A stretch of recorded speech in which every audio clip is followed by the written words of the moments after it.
കൊഴിഞ്ഞു പോയ ഓരോ മുടിയും തിരിച്ചു വളർത്തിയെടുക്കാനും അതേപോലെ തന്നെ നമ്മുടെ സ്കാൽപ്പിൽ പുതുതായിട്ട് കുഞ്ഞു കുഞ്ഞു ബേബി ഹെയർ ഗ്രോത്ത് ഉണ്ടാവാനും മുടിക്ക് നല്ലതുപോലെ തിക്നെസ് ഉണ്ടാവാനും അതേപോലെ തന്നെ കഷണ്ടി ആവുന്ന ഒരു ടെൻഡൻസി ഉള്ളവർക്ക്, നെറ്റി കയറിയവർക്ക്, പാച്ചസ് ആയിട്ട് മുടി കൊഴിഞ്ഞവർക്കൊക്കെ അവിടെ കുഞ്ഞു കുഞ്ഞു മുടികൾ കിളിർത്ത് തല ഫുള്ളായിട്ട് തന്നെ മുടി തിക്കായിട്ട് വളർത്തിയെടുക്കാൻ പറ്റിയിട്ടുള്ള വളരെ എഫക്റ്റീവായിട്ടുള്ളൊരു ഹെയർ കെയർ ആണ്. ആഴ്ചയിൽ 3 വട്ടം നിങ്ങളിത് ചെയ്യണം.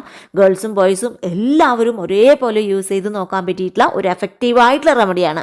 അതിനായിട്ട് നമുക്ക് വേണ്ടത് നമ്മുടെ കുഞ്ഞുള്ളിയാണ്. അതേപോലെ തന്നെ നമ്മുടെ കുഞ്ഞുള്ളിയുടെ അളവിലേക്ക് തന്നെ ഒരു വലിയ തണ്ട് ഇഞ്ചി. ഇത് രണ്ടും പാടെ ഇപ്പം ഞാൻ കുത്തിച്ചതച്ചെടുക്കുകയാണ്. അതല്ലെങ്കിൽ നിങ്ങളൊരു മിക്സിയുടെ ജാറിലിട്ട് ജസ്റ്റ് ഒന്ന് അരച്ചെടുത്തതിന് ശേഷം അതിൻ്റെ ഒരു നീര് പിഴിഞ്ഞെടുക്കുക. ഈ ഒരു നീര് ഒരു കോട്ടൺ ബോൾ വെച്ച് നിങ്ങളുടെ സ്കാൽപ്പിൽ വേർതിരിച്ച് നന്നായിട്ട് അപ്ലൈ ചെയ്ത് കൊടുക്കുക.